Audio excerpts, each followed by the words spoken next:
He handed her the divorce papers with the same casual indifference he used to pass the salt. After 10 years of marriage, Gregory Stanton decided his wife Catherine was an outdated model ready to be traded in for someone younger, sleeker, his secretary. He smirked as he planned his new life funded by the generous settlement he was sure to get. He saw Catherine as a quiet, unassuming artist, a woman he had long since outgrown. What he forgot, what he so foolishly overlooked, was her last name, Vance. He had married the daughter of Harrison Vance, a man who didn't just play the game of high finance. He owned the entire board. This isn't just a story of a divorce. It's the story of how a titan of industry taught his arrogant ex-son-in-law the true brutal meaning of the word bankrupt.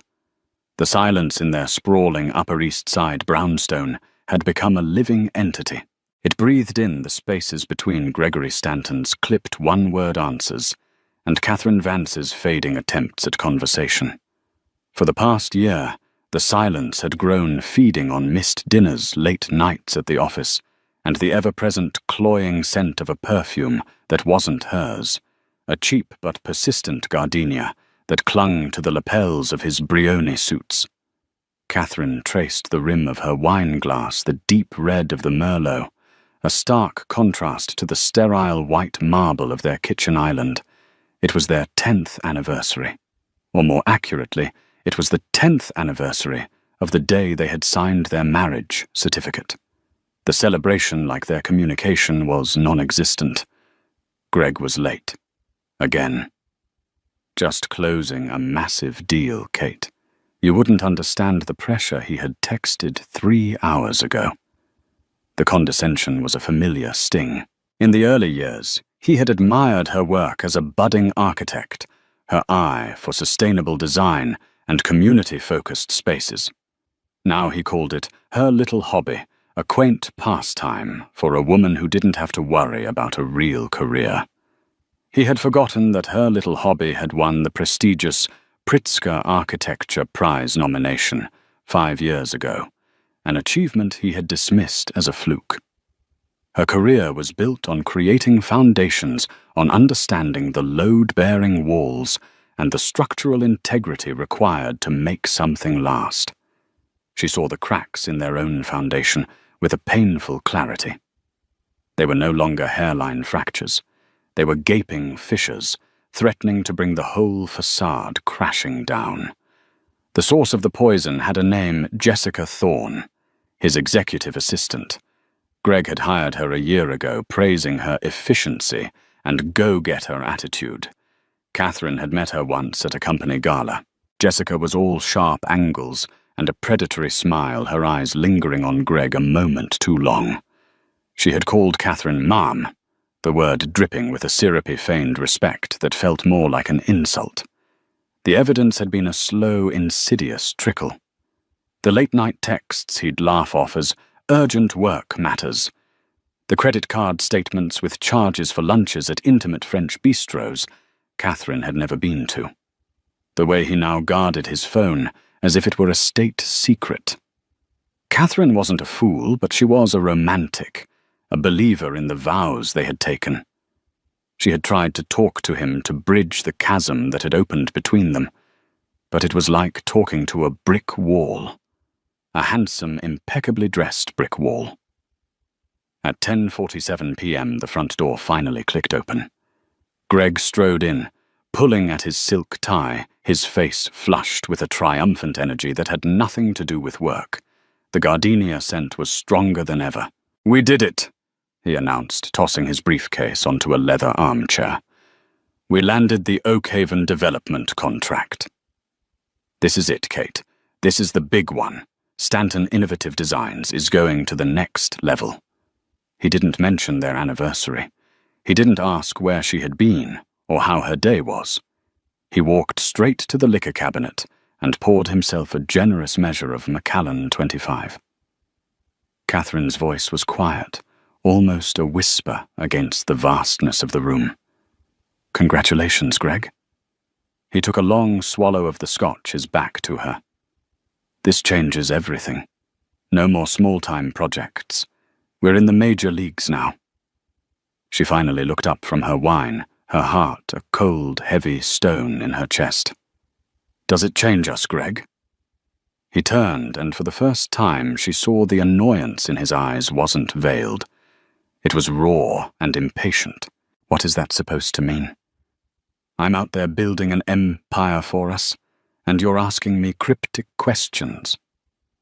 I'm asking if you're happy, she said, her voice gaining a sliver of strength. If we're happy. He let out a short, bitter laugh.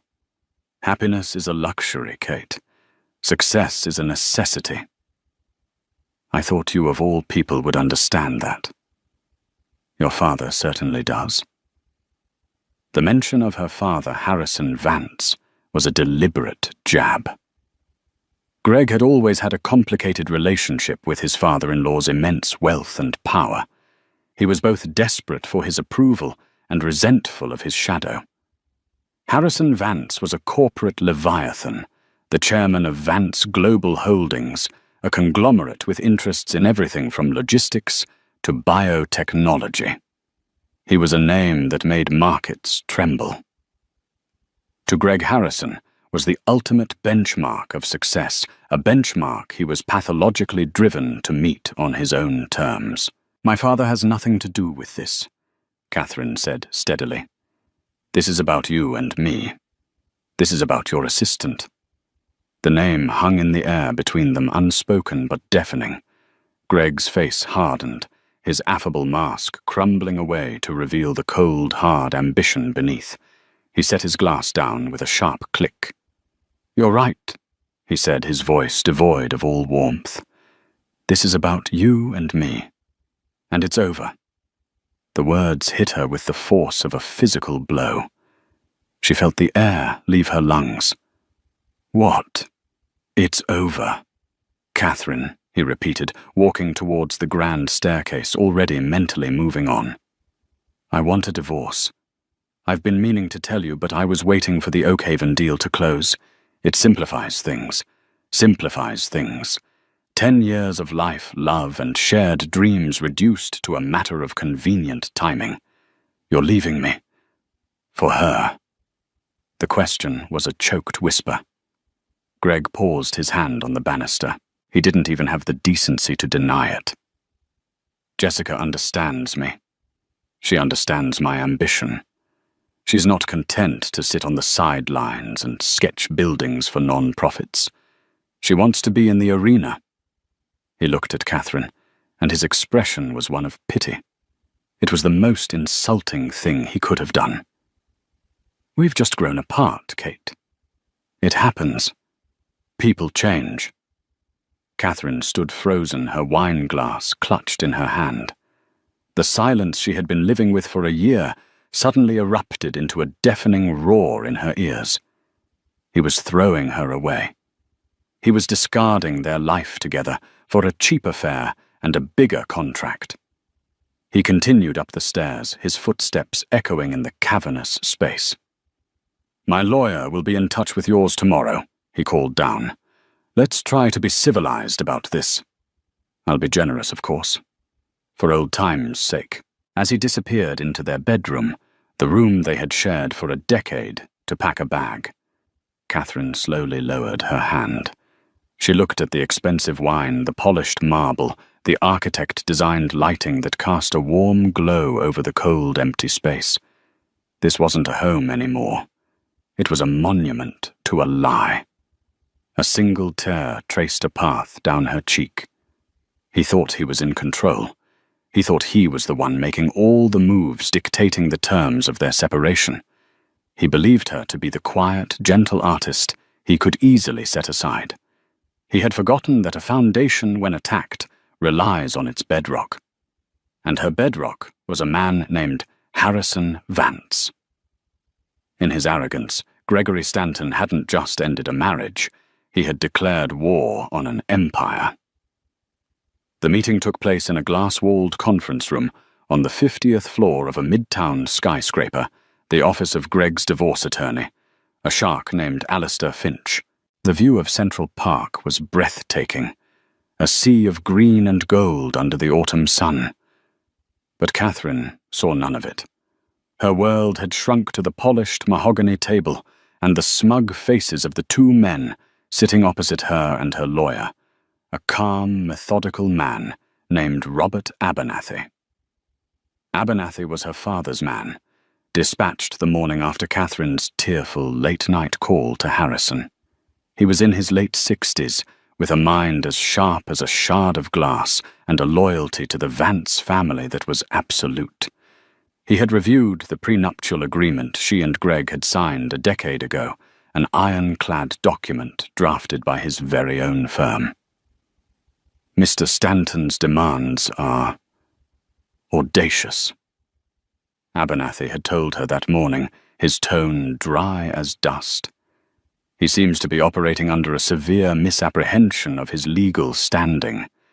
Now, sitting across from that misapprehension in the flesh, Catherine understood. Greg was radiating a confidence that bordered on megalomania. Fresh off his Oakhaven deal, he saw himself as an untouchable titan of industry, a self-made man who had earned his seat at the table. So let's get down to it. Finch began sliding a leather-bound folder across the table. Gregory has been more than reasonable in his proposal. In the interest of a swift and amicable resolution, he is not seeking any claim on Catherine's personal trust, which, as we all know, is substantial. He paused, as if expecting gratitude. Abernathy simply stared back, his expression unreadable. Finch cleared his throat and continued. Gregory will of course be keeping the brownstone. He considers it the primary asset of the marriage, a reflection of his success. He is also requesting 50% of all liquid assets accumulated during the marriage, which includes the joint investment portfolio with Morgan Stanley. And finally, a one-time alimony payment of $5 million to compensate for the emotional distress and the career sacrifices he made to support Catherine's artistic endeavors. Catherine felt a bubble of hysterical laughter rise in her throat. Career sacrifices. He had openly mocked her work for years. He wanted the house she had personally redesigned and renovated, pouring her heart and soul into every detail. He wanted $5 million for the emotional distress of cheating on her with his secretary. Before she could speak, Abernathy held up a hand, a small, subtle gesture. Mr. Finch. Mr. Stanton. He began, his voice even and calm. Let us be perfectly clear. The prenuptial agreement signed by both parties on June 12, 2015, is unequivocal. In the event of a dissolution of the marriage due to infidelity, the at-fault party forfeits all claims to shared property and is entitled to no alimony whatsoever. Greg scoffed, leaning back in his chair with a theatrical sigh. Oh, come on. That infidelity clause is archaic. It'll never hold up in court. Who's to say who was at fault? Marriages are complicated. Are they?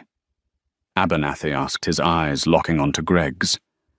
Because I have here a sworn affidavit from the concierge at the Mandarin Oriental detailing Mr. Stanton's weekly meetings with a Miss Jessica Thorne for the past 8 months. I have receipts from Tiffany & Co. for a diamond necklace not purchased for my client. I also have a digital forensics report from Mr. Stanton's personal laptop, the one registered as a joint marital asset, which contains a rather extensive record of his correspondence. Would you like me to read from it? Greg's confident smirk faltered. A flicker of panic crossed his eyes before he masked it with anger. That's an invasion of privacy. You can't use that. We can and we will. Abernathy stated flatly. The laptop was purchased with funds from a joint account, making it marital property. The evidence is admissible. And it is damning. Finch, the high-priced lawyer, shifted uncomfortably. He hadn't expected this level of preparation. He had expected a tearful, heartbroken wife willing to pay any price to make the pain go away. He hadn't expected the legal arm of Vance Global Holdings. Now Abernathy continued sliding a single sheet of paper across the table. This is our counteroffer. It is also our final offer. Catherine will retain the brownstone and all its contents. She will retain 100% of the joint investment portfolio. Mr. Stanton will vacate the premises within 48 hours. He will be allowed to take his personal effects, which will be packed for him under supervision. There will be no alimony. In return for his immediate and unconditional acceptance of these terms, Catherine will agree to a non-disclosure agreement regarding the circumstances of the divorce. He leaned forward slightly, his voice dropping to a conspiratorial whisper. I imagine the board of the Oakhaven Development Group, a notoriously conservative bunch, might take a dim view of their new partner's moral character if certain details were to be leaked to the press. Reputational risk, I believe they call it. The threat was clear, cold, and utterly terrifying. Greg's face went from pale to a blotchy, furious red. He was being cornered, outmaneuvered at every turn. He looked at Catherine, expecting to see triumph in her eyes, but all he found was a deep, profound sadness. This was the man she had loved, reduced to a petty, greedy stranger. This is because of him. Isn't it? Greg spat, his voice trembling with rage. This is your father. You ran crying to Daddy, and he sent his pit bull to clean up your mess. You can't do anything on your own. Can you, Kate? The insult meant to wound her barely registered. She had spent a decade trying to prove she was more than just Harrison Vance's daughter. She had built a career, a home, a life, all in an attempt to stand on her own 2 feet. And in the end, when the man she had given that life to tried to burn it all down, it was her father's power that was her shield. The irony was not lost on her. Sign the paper, Greg, she said, her voice finding a strength she didn't know she possessed. It's over. Just sign it and go. His eyes darted between Catherine Abernathy and his own lawyer, who gave a nearly imperceptible shake of his head. Finch knew they were beaten. To fight this would be to invite public humiliation and professional ruin for his client. With a hand that shook with fury, Greg snatched a pen and scrawled his signature on the document. He threw the pen down on the table, the clatter echoing in the silent room. He stood up his chair, scraping loudly against the floor. He pointed a finger at Catherine. You'll regret this, he hissed. I built my company from nothing. I don't need you. I don't need your father's money. I have the Oakhaven deal. I'm still winning. You and your father. You'll see. He stormed out of the room, Finch scurrying after him. The door clicked shut, and Catherine finally let out the breath she had been holding. She felt no victory, only a hollow ache. The severance was complete. The legal ties were cut. But as Greg's final arrogant words hung in the air, she knew this was far from over. He didn't understand. He thought this was about a divorce settlement. He couldn't grasp that he hadn't just insulted Catherine Vance, the architect. He had profoundly insulted Catherine Vance, the beloved daughter of Harrison Vance. And for a man like Harrison, some insults were debts that could only be repaid in full with devastating interest. Harrison Vance's office on the 80th floor of the Vance Global building was a testament to his philosophy. Power is quiet. There were no ostentatious displays of wealth. The walls were paneled in dark, unpolished mahogany.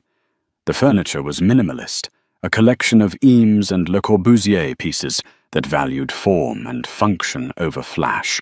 The only art was a single massive Mark Rothko painting, its deep, brooding colors seeming to absorb all the sound in the room.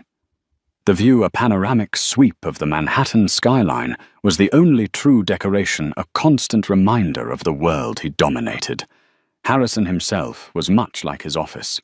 At 72, he was lean and impeccably dressed in a bespoke suit that cost more than most cars. His hair was a shock of perfectly coiffed silver, and his eyes, a piercing shade of blue, missed nothing. He moved with a deliberate, unhurried grace that belied the ferocious speed at which his mind worked. He was a predator who had no need to roar. His very presence was enough to silence a room. He had listened to Catherine's initial call 2 days ago, with a stillness that would have unnerved anyone who didn't know him. He didn't interrupt. He didn't offer platitudes. He simply absorbed the details of his daughter's pain and Gregory Stanton's betrayal. When she finished, her voice thick with tears, he had said only 4 words: "I will handle it." Now he sat behind his vast desk, not looking at the city, but at a single tablet displaying a complex flowchart. Robert Abernathy sat opposite him, having come directly from the meeting with Greg and his lawyer. He signed. Abernathy reported his voice neutral. He was belligerent, but he signed. He will be out of the brownstone by Friday. Harrison nodded slowly, his gaze still fixed on the tablet. His final words: arrogant. He believes the Oakhaven deal makes him invincible. He credited himself with building his company from nothing, and stated that he didn't need Catherine or her family's money. A rare, cold smile touched Harrison's lips. It did not reach his eyes. From nothing. That's a rather creative interpretation of history. He tapped the screen of his tablet. I've had my analysts at Kroll run a deep dive on Stanton Innovative Designs. A fascinating read. He swiveled the tablet for Abernathy to see. It was a detailed history of Greg's company from its inception. Seed money, Harrison said, pointing to the first entry. $500,000. The official records list it as an inheritance from a distant aunt. In reality, it was an anonymous wire transfer from a subsidiary of a Vance Global Trust, a wedding gift I made to Catherine, which she then loaned to her ambitious new husband, so he could feel like he was building something himself. He tapped the screen again. His first major contract, a boutique hotel in Soho. The developer, a Mr. Peterson, was remarkably accommodating on his terms. Coincidentally, Mr. Peterson's construction firm had a $40 million loan with Gibraltar Financial, a bank, where Vance Global holds a 19% stake. A quiet word from me to the bank's chairman ensured Mr. Peterson was receptive to the promising new architect. He continued down the list. A zoning variance that was mysteriously approved. A key supplier who extended a generous line of credit when no one else would. A negative story in the Post about a competitor that was killed at the last minute. Each step of Greg's ascent had been quietly and visibly paved with Harrison Vance's influence. Greg had been so blinded by his own ambition that he had mistaken a carefully constructed launch pad for his own innate talent. He believes he built his empire. Harrison murmured more to himself than to Abernathy. He has no idea he was merely a tenant in a building I owned all along. It is time to issue an eviction notice. Abernathy watched his boss, a man he had served for 40 years. He had seen him dismantle corporations, orchestrate hostile takeovers, and crush competitors with surgical precision. But this was different. This had a current of personal fury beneath the icy calm. This was for Catherine. "What are your instructions?" Sir Abernathy asked. Harrison's gaze finally lifted from the tablet, and the full, chilling force of his attention fixed on his lawyer. "The Oakhaven Development Group. Their financing for this project is a complex syndicate of lenders. Find the linchpin.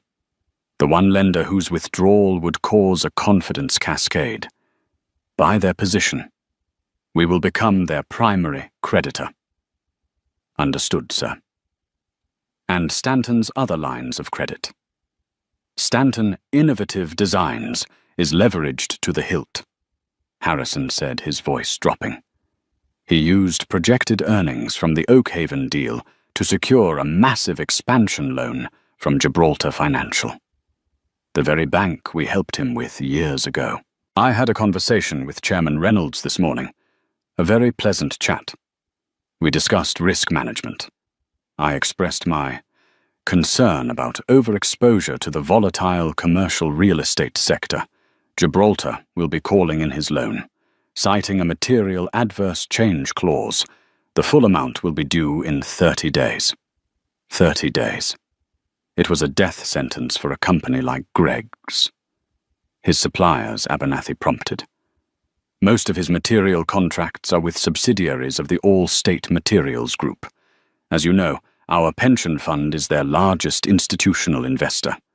They will be informed that, due to a strategic review, all credit terms with Stanton Innovative Designs are revoked. Payment will be required up front for all future orders, immediately. The strategy was brutally elegant. It wasn't a frontal assault. It was a systemic strangulation. Harrison wasn't just going to knock Greg down. He was going to dismantle the entire ecosystem that supported him piece by piece, until there was nothing left but air. And what about Miss Thorne? Abernathy inquired. Harrison waved a dismissive hand. The secretary. She is a symptom, not the disease. She is drawn to power and money. When those are gone, she will vanish like the morning mist. She is beneath my notice. His focus was solely on Greg.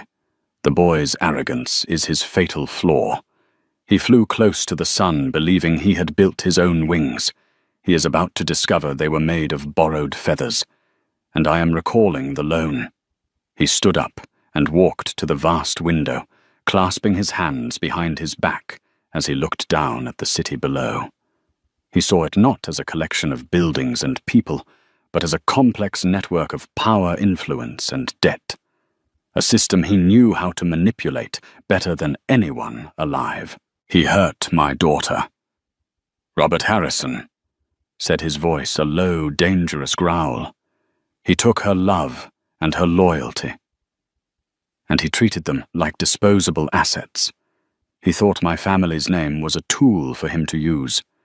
He is about to learn that it can also be a weapon of unimaginable weight. Down below, somewhere in that concrete jungle, Gregory Stanton was probably celebrating toasting his freedom and his bright future with his mistress. He was blissfully unaware that a silent, patient predator perched high above the city had just marked him as prey. The hunt had begun. The first tremor hit on a Tuesday. Greg was in a meeting with his senior design team, mapping out the initial phases of the Oakhaven project. He was on top of the world. The divorce was a minor annoyance, a footnote in his grand ascent. He had Jessica by his side. He'd even promoted her to Chief Operating Officer, a title that came with a corner office and a staggering salary. He felt liberated, powerful, and unstoppable. Then his phone buzzed. It was his CFO, a perpetually nervous man named David Chen. "You need to see this," David said, his voice tight with anxiety. "Now." Greg excused himself from the meeting and strode to David's office. On the screen was an email from the Oakhaven Development Group. It was a terse, formal notice, citing unforeseen shifts in their financing structure. They were putting the project on indefinite hold. "What the hell does that mean?" Greg demanded. "We have a contract. It means they're pulling out." David said, his face pale. "The contract has a termination clause, Article 7B. If their primary financing is withdrawn, they can dissolve the agreement with a penalty payment. The penalty is a fraction of what the project is worth." Greg felt a jolt of cold fear. Their financing was solid. It was with a consortium led by Deutsche Bank. Was David stressed? "According to my source, a private equity firm, Blackwood Capital, bought out Deutsche Bank's position last week. They then declared the terms of the loan unacceptable and withdrew the funding. The whole consortium collapsed. Blackwood Capital. Greg frowned. I've never even heard of them. They're new, but they're aggressive. Rumor is they're a front for a much bigger player. A bigger player. The words echoed ominously in Greg's mind. He spent the rest of the day on the phone, yelling at lawyers and contacts at Oakhaven, but it was like punching a ghost. The decision was final. The deal that was supposed to make him a legend was gone. The next day, the second tremor hit. It was a call from Mark Reynolds, the chairman of Gibraltar Financial. Greg had golfed with him. He considered him a friend. Greg, my boy. Terrible news. Reynolds said, his voice oozing a practiced, insincere sympathy. The board had a risk assessment meeting. Given the collapse of the Oakhaven deal, we're seeing a material adverse change in your company's financial outlook. We have to call in the $20 million expansion loan. As per the covenant, it's due in 30 days. The phone felt slick in Greg's sweating palm. 30 days. Mark, you can't be serious. That's impossible. My hands are tied. Greg, the board is spooked. You know how it is. Greg didn't know how it was.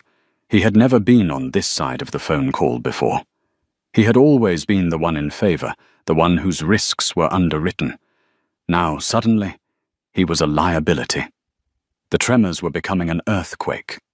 He called his suppliers at All State Materials Group to arrange the steel and concrete for a smaller ongoing project. The purchasing manager, a man who had been whining and dining him for years, was suddenly cold and formal. I'm sorry, Mr. Stanton. Our corporate policy has changed. All future orders with your firm will require 100% payment up front via wire transfer before we can process them. Up front. We have a net 60 credit line with you. Greg roared. That credit line has been suspended effective immediately. I'm sorry. It's a decision from corporate. Panic, cold and sharp, began to claw at Greg's throat. This wasn't bad luck. This wasn't a market downturn. This was a coordinated attack. One by one, the pillars holding up his business were being kicked out from under him. The Oakhaven deal, his bank financing his supply chain, all gone within 48 hours. He retreated to his office, the grand space he had designed as a monument to his own success. It now felt like a tomb. Jessica came in her usual confident swagger, replaced by a nervous energy. Greg, what's going on? She asked, her voice high-pitched. My new company, Amex, was just declined. The company accounts are frozen. It's a temporary cash flow problem. He snapped, running his hands through his hair. I'm handling it. But he wasn't handling it. He was drowning. He spent the next week frantically calling every financial institution and private investor he knew, trying to secure a bridge loan to pay back Gibraltar. The answer was always the same. A polite but firm no. It was as if a memo had gone out across Wall Street. Gregory Stanton is poison. His carefully curated network of friends and contacts evaporated. Calls went unreturned. Invitations to lunch were politely declined. The men who had clapped him on the back and called him a genius a week ago all looked through him at industry events. Jessica's support began to curdle into resentment. The shopping sprees stopped. The lavish dinners were replaced by tense nights eating takeout in the half-empty brownstone. Catherine's things were gone packed and removed with ruthless efficiency, leaving sterile, empty spaces that mocked him. You promised me we were going to the top, Greg, Jessica said one evening, her voice sharp with accusation as she looked at a past-due bill for her new Mercedes. This doesn't feel like the top. This feels like a sinking ship. I just need more time, he insisted, his desperation palpable. Someone is doing this to me. This is a targeted attack. Who would do this? She scoffed. You're not that important, Greg. But as she said it, a chilling thought, a memory surfaced in Greg's mind. He remembered Abernathy's calm, cold eyes in the conference room. He remembered Catherine's quiet sadness. And he remembered his own arrogant parting shot. You and your father. You'll see. He had thought it was a threat he was making to them.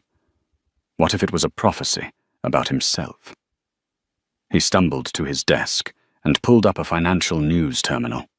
He typed in Blackwood Capital, the mysterious firm that had torpedoed his deal. There wasn't much information, just a registered address in Delaware and a list of managing partners he didn't recognize. He started cross-referencing the partners' names. One of them, a John C. Riley, had previously served on the board of a biotech company. He dug deeper. That biotech company had been acquired 3 years ago by Vance Global Holdings. The blood drained from his face. It wasn't a coincidence. It was a signature. He then searched for All-State Materials Group's largest investors. The top of the list was the Vance Global Employee Pension Fund. Finally, he looked up the board of directors for Gibraltar Financial. 3 of the 12 members had direct ties to companies within the Vance global empire. It was all connected. Harrison Vance. It wasn't a loud, angry declaration of war. It was a silent, systematic execution. Harrison hadn't come at him with a sword. He had simply made a few quiet phone calls, pulled a few invisible levers, and re-engineered Greg's reality. He had cut off the oxygen and was now just waiting for him to suffocate. Greg stared at the screen, the intricate web of connections, spelling out his doom. His company wasn't a house of cards because it was weak. It was a house of cards because Harrison Vance had owned the table it was built on the entire time. And now he was simply quietly clearing it off. The final 30 days of Gregory Stanton's professional life were a masterclass in psychological torture. Every morning brought a fresh hell. Valued employees, smelling the blood in the water, began to tender their resignations. Subcontractors filed liens against his projects for non-payment. The IRS sent a notice of an impending audit. The edifice of his success was not just cracking. It was being pulverized into dust, and he was trapped inside. He became a ghost, haunting the halls of his own company. He stopped sleeping, fueled by a toxic cocktail of caffeine and terror. He lost weight, his expensive suits hanging loosely on his gaunt frame. The charismatic, confident man who had charmed clients and seduced his secretary was gone, replaced by a paranoid, hollow-eyed wreck. Jessica, predictably, was the first rat to leave the sinking ship. She packed her things one afternoon, while he was desperately trying to renegotiate terms with a furious concrete supplier. He came back to her office to find it empty, save for a single sheet of paper on the desk. It was her resignation. No goodbye, no explanation. She had just vanished, another ghost in his rapidly collapsing world. He later heard she'd taken a job with his biggest competitor, no doubt using the proprietary information she'd gleaned from him as her signing bonus. The day of the reckoning arrived with a cold grey drizzle that mirrored the state of Greg's soul. It was the deadline for the Gibraltar financial loan repayment. He was sitting in his office, staring at a bank balance that was less than his monthly mortgage, when his assistant, a temp, the only one he could afford, told him a Mr. Abernathy was here to see him. Greg's heart hammered against his ribs. He felt a surge of pure, impotent rage. He straightened his tie, smoothed his hair, and walked out to the reception area, determined to face his executioner with some semblance of dignity. Robert Abernathy stood by the window looking out at the rain-streaked city. He was the same calm, immovable figure from the divorce meeting. He turned as Greg approached, his expression neutral. "Mr. Stanton," he said, his voice polite. "Thank you for seeing me." "What do you want?" Greg snarled. "Have you come to dance on the grave?" "Not at all," Abernathy replied smoothly. "I am here on behalf of a client who has recently acquired your debt from Gibraltar Financial. As you have defaulted on the payment, my client is now the primary lien holder on all assets of Stanton Innovative Designs, including its intellectual property, ongoing contracts, and all physical property." Greg stared at him, uncomprehending. "Your client? Who?" "It seems your company is officially bankrupt," Abernathy continued, ignoring the question.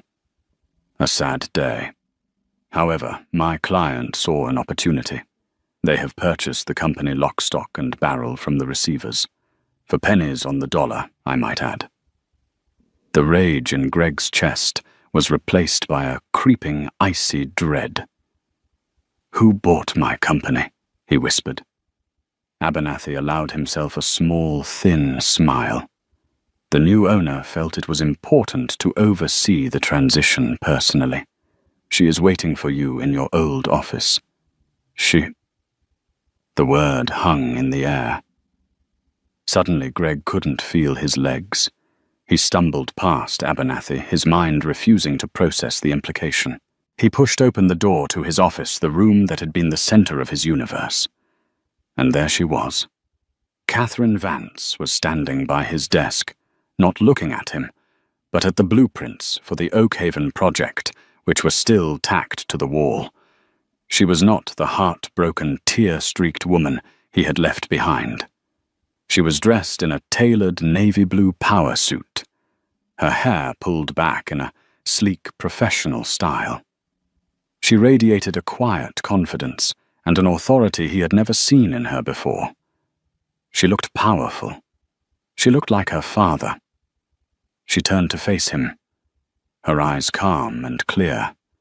There was no hatred in them, no anger, just a cool, dispassionate assessment that was somehow more terrifying than any rage. "Hello, Greg," she said, her voice even. "Kate, what is this?" "What have you done?" he stammered. "Me." She raised an eyebrow. "I haven't done anything. I've been busy. I started my own firm. It's called Foundations. We focus on sustainable urban renewal. It's very rewarding." She gestured around the office. "This, however, is my father's work. A little side project of his. He can be very sentimental about family." Greg sank into one of the visitors' chairs, the fight finally draining out of him completely. "He ruined me." "No," Catherine said, her voice firm. "You ruined yourself, Greg. My father just removed the safety nets you never knew you had. He took away the invisible advantages, the favorable loans, the friendly suppliers. He made you stand on your own 2 feet, and you just collapsed. It turns out the empire you built was nothing more than a subsidized fantasy." She walked over to the wall and calmly began taking down the Oakhaven blueprints, rolling them up with practiced ease. What are you going to do with the company?" he asked, his voice barely a whisper. "We're dissolving it," she said simply. "We'll sell off the physical assets, the computers, the furniture. The name Stanton Innovative Designs will cease to exist. Its contracts will be absorbed by other, more stable firms. It will be as if it never was. It was the ultimate erasure. Not just bankruptcy, but complete and total annihilation. His name, his legacy, all of it gone." "Why, Kate?" He pleaded, a pathetic edge to his voice. "Why go this far?" She finally looked at him, and for the first time he saw a flicker of the woman he had married, a flash of the pain he had caused her. "You asked me once what my little hobby was worth. she said, her voice dangerously quiet. "You dismissed my work, my passion, my very identity as something quaint and unimportant. You built your entire world on the idea that you were the success and I was the accessory." She paused, letting the words sink in. "My father did this because you hurt his daughter. But I am here, Greg, to show you the result, to make you understand. This is my reckoning. This is what happens when you mistake kindness for weakness. This is what happens when you try to tear down a woman who knows how to build things that last." She tucked the rolled-up blueprints under her arm and walked toward the door, pausing beside his chair. "Abernathy will show you out," she said, not unkindly, but with a finality that was absolute. "The security guards have a box with your personal effects from the desk. Goodbye, Greg." And with that, she was gone. Greg sat there, a broken man in the ruins of his life, listening to the sound of Catherine Vance's heels clicking down the hallway, the sound of her walking away, not just from him, but into her own future, a future she was now building on the ashes of his. The reckoning was complete. While Gregory Stanton's world was imploding, Catherine Vance was meticulously building a new one. The first few weeks after the divorce were a blur of grief and disorientation. She wandered the empty rooms of the brownstone, each space a repository of memories now tainted by betrayal. For a decade, her identity had been intertwined with his. She was Greg's wife. Now, in the hollow silence, she was forced to ask herself a question she had long ignored. Who was Catherine Vance? Her friend, Olivia, was her rock, showing up with takeout wine and a refusal to let Catherine wallow. "He was a fool, Kate," Olivia said one night, as they sat on the floor of the cavernous living room. "He saw a beautiful handcrafted vase and complained it wasn't a megaphone. His loss. It was Olivia who pushed her back into her work. That Pritzker nomination wasn't a fluke," she insisted. "You have a gift. Use it. Build something for yourself. Literally." The idea took root. For years she had sublimated her own ambitions to support Greg's. His projects were always bigger, flashier, more important. Her focus on green materials, community spaces, and affordable, beautiful housing had been a quiet passion, something he'd tolerated rather than celebrated. Now there was nothing holding her back. She converted a spare wing of the brownstone into a design studio, trading expensive furniture for drafting tables and corkboard walls. She called her new firm Foundations Architecture, a name that was both a professional statement and a personal mantra. She would build things that were strong, honest, and designed to last. Her first move was to call her father, not for money, but for advice. "I'm starting my own firm," she told him, her voice steady and determined. Harrison Vance was silent for a moment on the other end of the line. When he spoke, there was a deep pride in his voice. "Good. What do you need?" "Nothing," she said quickly. "I don't want a handout, Dad. I need to do this myself. But I would like to pitch for the old Docklands redevelopment project, the one the City Council has been trying to get off the ground for years." It was a notoriously difficult project, mired in bureaucracy and community opposition. Most major firms wouldn't touch it. It was exactly the kind of challenge Catherine craved. "I will make sure your proposal is seen by the right people," Harrison said. "The rest is up to you." She poured everything into the proposal. She didn't just design buildings, she designed a community. She incorporated public gardens, a subsidized artists' co-op low-impact construction methods, and a beautiful modern library, funded by a grant she researched and applied for herself. She spent weeks meeting with community leaders, listening to their concerns, and incorporating their feedback into her designs. She wasn't just an architect imposing a vision. She was a collaborator. When she presented her plan to the city council, she was no longer the quiet, unassuming woman who had stood in her husband's shadow. She was passionate, articulate, and brilliant. She spoke about creating a legacy not of glass and steel, but of community and belonging. She won the contract. It was a massive victory, one she had earned entirely on her own merit. The news sent a ripple through the architectural world. Foundations. Architecture. The new firm on the block had landed the unlandable project. Work became her therapy and her salvation. She hired a small, dedicated team of young, bright architects who shared her vision. Her studio became a vibrant hub of creativity and collaboration, a stark contrast to the toxic, ego-driven environment at Stanton Innovative Designs. She was in her element, doing the work she was born to do. She was happy. It was a deep, resilient happiness she hadn't felt in years. It was 3 months after she had last seen Greg that their paths crossed one final time. She was on site at the Docklands, overseeing the initial groundwork when she saw him. He was working as part of the demolition crew, a subcontractor hired by the main construction company. He was thin-weathered and almost unrecognizable in a hard hat and a dirty safety vest. The Brioni suits and Patek Philippe watch were gone, replaced by worn-out jeans and calloused hands. He saw her at the same time. His face flushed with shame, and he quickly turned away, hoping she hadn't noticed. But she had. Catherine felt a pang, not of pity, but of a strange, distant closure. This was the reality of his empire. Without her father's invisible hand, this was where his own talent and ambition had led him. She walked over her own hard hat, firmly in place. The crew boss saw her coming and immediately grew deferential. "Miss Vance, everything to your satisfaction." "Everything's fine, Bill," she said, her eyes on Greg's back. "I was just wondering about that man over there.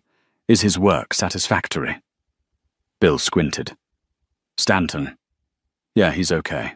Grumbles a lot, but he shows up on time. Bit of a know-it-all for a guy swinging a sledgehammer, though." Catherine simply nodded. She could have had him fired. One word from her, and he would be gone. The thought flickered and died. There was no point. The war was over. She had already won. She walked away without another word. She didn't need revenge. Her success, her happiness, her thriving new life, that was the only statement that mattered. She was Catherine Vance, the architect, a builder, a creator. She was a phoenix who had not just risen from the ashes of a failed marriage, but had used those very ashes to fertilize the ground for a brilliant new beginning. As she looked out over the sprawling construction site at the foundation of the new community she was creating, she knew with absolute certainty that the best was yet to come. 2 years later, the Vance Global Holdings annual charity gala was in full swing at the Metropolitan Museum of Art. The Grand Hall was filled with the city's elite financiers, politicians, artists, and philanthropists. At the center of it all, standing beside her father, was Catherine Vance. She was no longer just Harrison Vance's daughter. She was a luminary in her own right. Foundations. Architecture was the most talked-about firm in the city. The Docklands project, now nearing completion, was being hailed as a masterpiece of urban renewal, a model for cities around the world. It had won her a slew of awards, and this time no one dared call it a fluke. Catherine had become a powerful voice in her field, sought after for her innovative ideas and her unwavering integrity. She moved through the glittering crowd with an easy grace and a confidence that was born not of privilege, but of achievement. She wasn't the timid woman who had once shrunk from the spotlight. She was a woman who had built her own stage and was now comfortably commanding it. Her father watched her, a rare, genuine smile on his face. Their relationship had transformed. The protective, distant billionaire had become a mentor and a confidant. He saw her not as a fragile daughter to be shielded, but as a brilliant successor, a different kind of titan who built with compassion instead of ruthlessness. He had torn down Greg's world to protect her, but she had built her own world through her own strength. Later in the evening, as she was speaking with the mayor about a new public housing initiative, Robert Abernathy approached her quietly. "Catherine," he said with a respectful nod, "I thought you might be interested to know. Gregory Stanton was officially released from his bankruptcy protection last week. All debts settled, though he remains, for all intents and purposes, destitute." "And what is he doing now?" she asked, her curiosity clinical rather than emotional. "He is working as a draftsman for a small firm in New Jersey," Abernathy reported. "Low-level work. He designs strip malls and parking garages. Apparently his name is so toxic in the New York architectural community that it's the only work he could find." Catherine pictured it for a moment. Greg, the man who dreamed of gleaming skyscrapers, now hunched over a desk drawing parking space dimensions. There was a certain cosmic justice to it. He who had looked down on her little hobby was now engaged in the most soulless, anonymous work their field had to offer. And Miss Thorne, she found herself asking.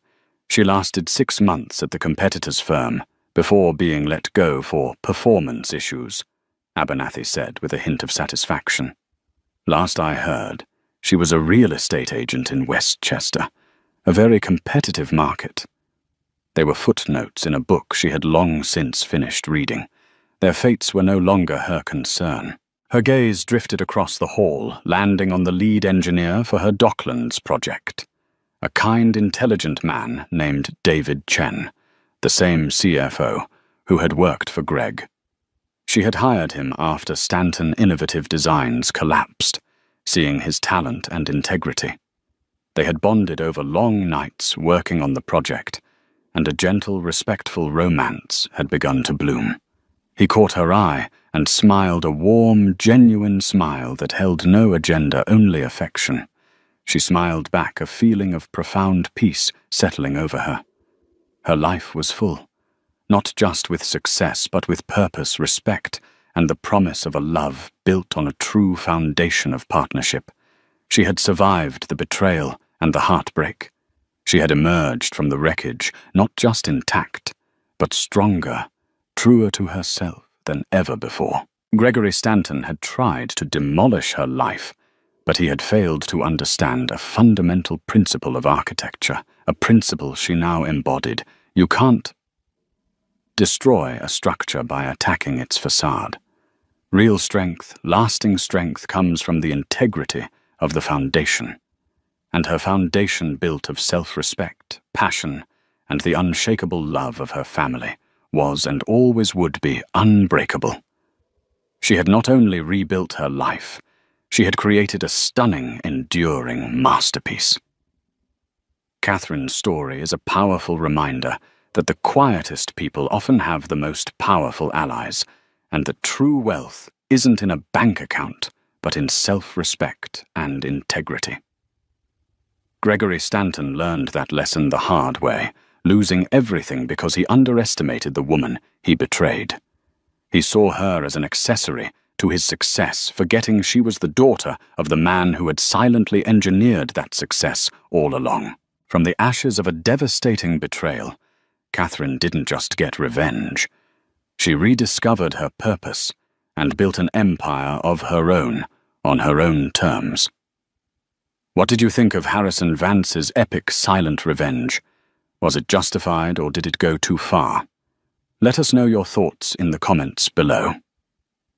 If you were moved by this story of justice and empowerment, don't forget to hit that like button, share this video with someone who needs to see it, and subscribe to our channel for more unforgettable tales of karma and consequence.